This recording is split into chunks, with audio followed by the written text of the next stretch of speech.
Selamat pagi, perkenalkan nama saya Yasinta Eufrasia, mahasiswa jurusan Sosiologi semester 7 kelas B.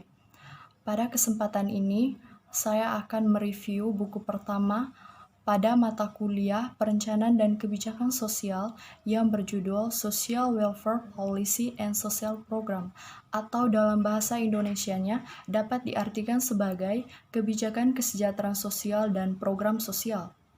Buku ini membahas tentang kebijakan dan program kesejahteraan sosial terutama di Amerika Serikat.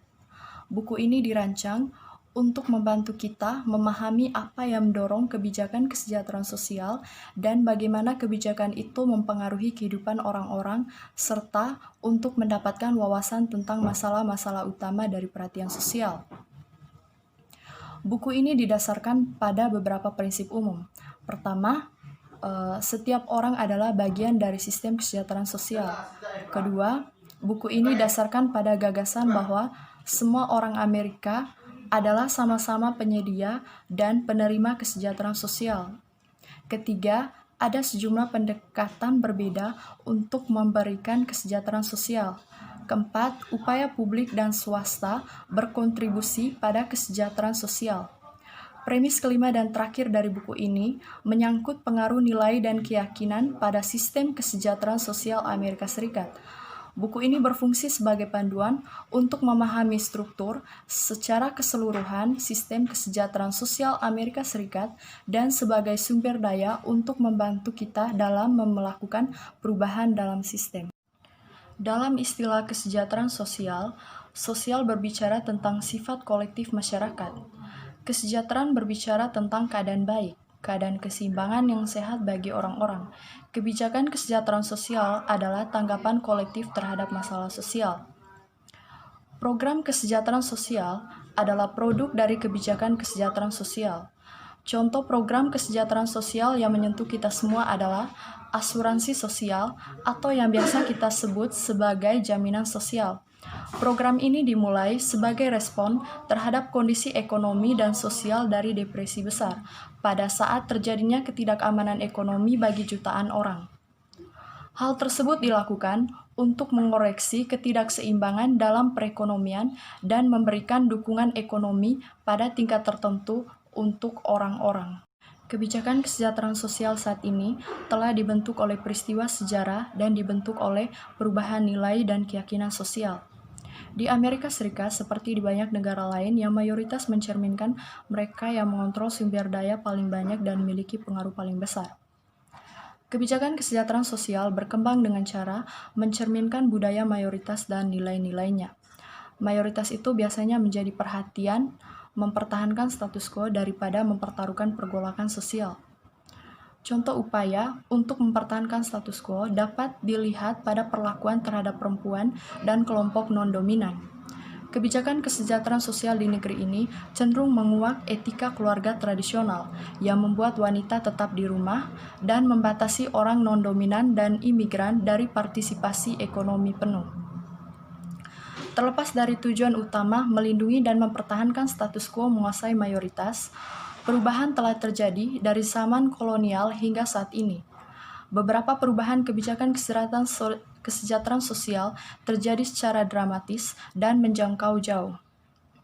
Yang lainnya lambat dan bertahap. Karena sistem kesejahteraan sosial mencerminkan fluktuasi ekonomi, perubahan politik, dan pergeseran nilai dan kepercayaan, penting untuk memeriksa sistem dalam konteks sejarah. Sistem kesejahteraan sosial kita terdiri dari upaya terorganisir dan struktur yang digunakan untuk menyediakan kesejahteraan masyarakat. Dalam bentuknya yang paling sederhana, sistem dapat dikonseptualisasikan menjadi 4 bagian yang saling terkait, yaitu masalah sosial, tujuan kebijakan, peraturan perundang-undangan, dan program kesejahteraan sosial. Sistem kesejahteraan sosial dimulai dengan masalah sosial yang teridentifikasi. Begitu suatu masalah telah dikenali sebagai perhatian sosial, tujuan kebijakan sosial harus diartikulasikan. Ketika tujuan ini telah diterapkan, posisi publik dapat diciptakan melalui undang-undang atau peraturan. Terakhir, legislasi diterjemahkan ke dalam tindakan melalui pelaksanaan program kesejahteraan sosial. Biasanya, langkah-langkah ini mengalir secara linear. Artinya, masalah pertama adalah diidentifikasi sebagai masalah sosial sebelum ada tanggapan publik. Terdapat beberapa konsep kunci yang menjadi dasar pelayanan kesejahteraan sosial. Konsep ini termasuk residual, kelembagaan, universal, dan pendekatan selektif untuk pembangunan kebijakan dan program kesejahteraan sosial. Upaya kesejahteraan sosial sepanjang sejarah Amerika telah mencerminkan yang dominan nilai-nilai dan keyakinan masyarakat. Nilai-nilai dan keyakinan ini bergeser, dan sebagai konsekuensinya, kebijakan publik pun ikut berubah. Misalnya, sekaligus saat di negeri ini, keinginan perbudakan dijunjung sebagai kebijakan publik yang sah, hanya untuk kemudian menjadi masalah yang begitu memecah belah sehingga bangsa menghadapi perang saudara. Satu dari hasil perang saudara adalah bahwa perbudakan dihapuskan dan menjadi ilegal. Pergeseran nilai-nilai publik menciptakan pergeseran dalam kebijakan publik. Memahami yang mendasarinya, nilai-nilai dan keyakinan yang membentuk kesadaran sosial Amerika membantu kita memahami bagaimana sistem kesejahteraan sosial terbentuk. Dua arus mendasari nilai tersebut yang telah membentuk kebijakan kesejahteraan sosial, yaitu keyakinan agama dan keyakinan sosial. Evolusi nilai dan keyakinan ini tidak mulus, dan kebijakan saat ini mencerminkan banyak hal nilai dan keyakinan yang bertentangan. Konflik ini membuat pembuatan dan implementasi kebijakan dan program kesejahteraan sosial sulit di Amerika Serikat. Berikutnya, landasan konseptual kebijakan kesejahteraan sosial. Sebuah kebijakan dibentuk oleh nilai dan kepercayaan pendukungnya dan dipengaruhi oleh kondisi sosial dan ekonomi, waktu pembuatan kebijakan, atau kombinasi dari faktor lainnya. Banyak konsep dalam kebijakan kesejahteraan sosial yang didasarkan pada ideologi dan ide-ide itu mempengaruhi pikiran kita. Yang pertama, blaming the victim atau menyalahkan korban. Konsep menyalahkan korban dikenalkan oleh William Ryan pada tahun 1971 yang menjelaskan mengapa kemiskinan dan masalah lainnya dipandang sebagai masalah pribadi daripada masalah sosial. Ryan berpendapat bahwa lebih mudah dan lebih nyaman untuk menyalahkan individu yang miskin daripada menyalahkan semua masyarakat. Kesejahteraan sosial di Amerika telah banyak dipengaruhi oleh ideologi ini. Yang kedua, the culture of poverty and underclass atau budaya kemiskinan dan kelas bawah. Ideologi ini menegaskan bahwa beberapa orang dilahirkan miskin dan disosialisasikan untuk tetap miskin. Kemiskinan adalah takdir budaya diturunkan dari generasi ke generasi lainnya. Kemiskinan dipandang sebagai satu sikap dan perilaku. Satu-satunya cara untuk membantu orang miskin adalah dengan mengajar mereka mengambil budaya baru. Yang ketiga, konservatif dan liberal political perspective atau perspektif budaya konservatif dan liberal. Tingkat komitmen terhadap keyakinan konservatif dan liberal tentang kesejahteraan sosial dan kebijakan berbeda. Program sosial dipandang memberikan manfaat bagi mereka yang tidak membutuhkan. Mereka menciptakan ketergantungan yang mendorong orang untuk berhenti merawat diri sendiri. Kebijakan kesejahteraan sosial dianggap begitu penting sehingga harus dibuat oleh pemerintah. Kaum liberal melihat pemerintah sebagai wasit untuk memastikan keadilan dan penyedia untuk memperbaiki ketidakseimbangan dan ketidakadilan. Yang keempat, biologis determinisme atau determinisme biologi. Pandangan ini berpendapat bahwa hereditas seseorang menentukan sebelumnya, atau setidaknya sangat mempengaruhi tingkat posisi sosial itu dan ekonomi yang dicapai seseorang. Kepatuhan pada determinisme biologis menghalangi perkembangan kebijakan kesejahteraan sosial. Yang kelima, social welfare service as right, atau layanan kesejahteraan sosial sebagai hak. Ideologi ini berpendapat bahwa program kesejahteraan sosial tidak boleh dilihat sebagai sebuah renungan diberikan secara selektif, tetapi sebagai hak sosial yang diberikan melalui sistem yang universal. Perawatan kesehatan adalah ilustrasi yang baik dari ideologi ini. Pelayanan kesejahteraan sosial sebagai hak adalah fungsi dari tujuan publik di atas kepentingan pribadi. Berikutnya, menganalisis dan meneliti kebijakan kesejahteraan sosial. Agar berhasil menganalisis kebijakan, kita perlu mengikuti proses dan akses kebijakan sumber daya untuk membantu menjelaskan latar belakang dan isi kebijakan. Secara umum, analisis kebijakan kesejahteraan sosial adalah investigasi dan penyelidikan terhadap sebab dan akibat kebijakan publik. Informasi yang diperoleh melalui analisis kebijakan publik dapat digunakan untuk mengembangkan alternatif kebijakan untuk masa depan, menilai kebijakan yang ada atau sebelumnya, atau menjelaskan masalah publik dan fenomena sosial. Sebagian besar analisis kebijakan kesejahteraan sosial memiliki aliran linear untuk menunjukkan model pengembangan kebijakan dan untuk tujuan penjelasan. Namun, penciptaan dan pelaksanaan kebijakan kesejahteraan sosial bersifat dinamis dan prosesnya dipandang paling baik secara keseluruhan. Seringkali prosesnya berlipat ganda pada perubahan dan ada pemain terlibat yang tidak jelas atau bahkan terkadang diketahui masyarakat umum. Kebijakan kesejahteraan sosial ada di semua tingkat pemerintahan serta dalam layanan sosial. Tidak semua kebijakan berasal dari tingkat federal, tetapi dampak dari kebijakan tersebut biasanya mengalir dari tingkat makro ke mikro. Model analisis kebijakan teori kritis menunjukkan bahwa ketidakseimbangan kekuasaan dapat berdampak signifikan terhadap pembangunan dan penyelenggaraan kesejahteraan kebijakan sosial. Terdapat dua contoh untuk membantu menerangi penerapan model. Contoh pertama, imigrasi. Mencerminkan masalah sosial yang masih menunggu kebijakan federal yang utama, meski sudah ada tindakan eksekutif.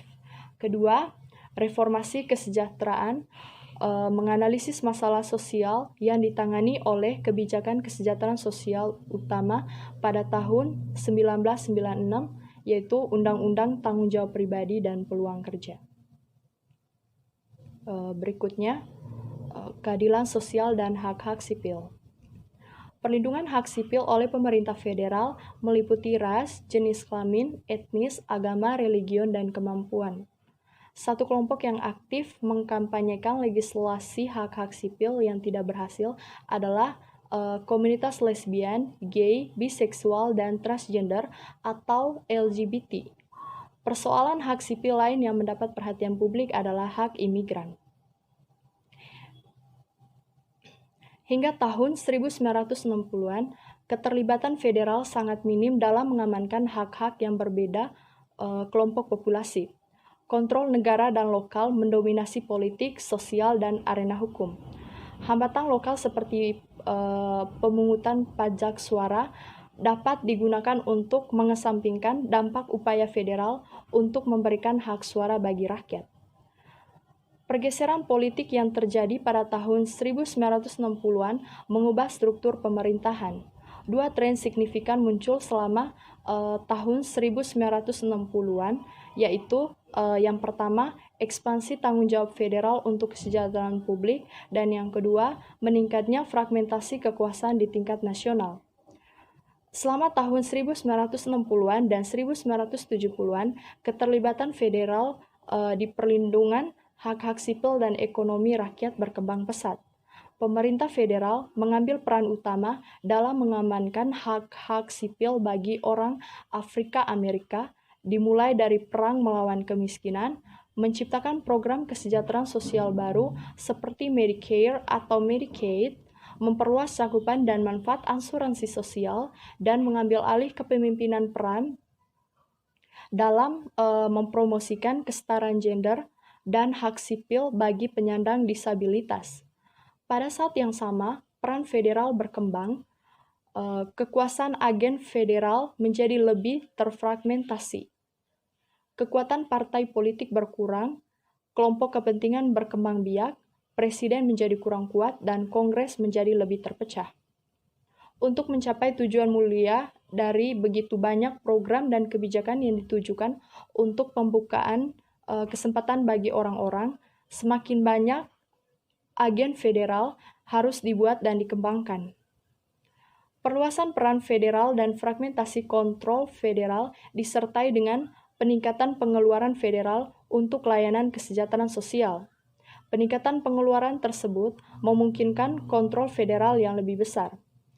Kontrol dikembangkan melalui pembuatan peraturan federal dan ketentuan yang menyertai penerimaan dan penggunaan uang federal. Salah satu hasil dari peningkatan kontrol ini adalah pengaruh federal dalam perluasan hak-hak sipil dan peluang publik. Tindakan afirmatif adalah contoh bagaimana pemerintah federal mendanai negara bagian dan program lokal dapat mempengaruhi jalannya kebijakan kesejahteraan sosial dan hak-hak sipil. Agar organisasi publik atau swasta menerima dana federal, masing-masing lembaga harus memiliki kebijakan non-diskriminasi dan melakukan upaya bersama memberikan akses peluang bagi kelompok yang secara historis dirugikan. Melakukan upaya untuk membuka peluang bagi kelompok yang secara historis berada di luar adalah maksud dari tindakan afirmatif. Karena pemerintah federal menyediakan dana bergantung pada upaya ini, organisasi dipaksa untuk mengikuti ketentuan kehilangan dana federal.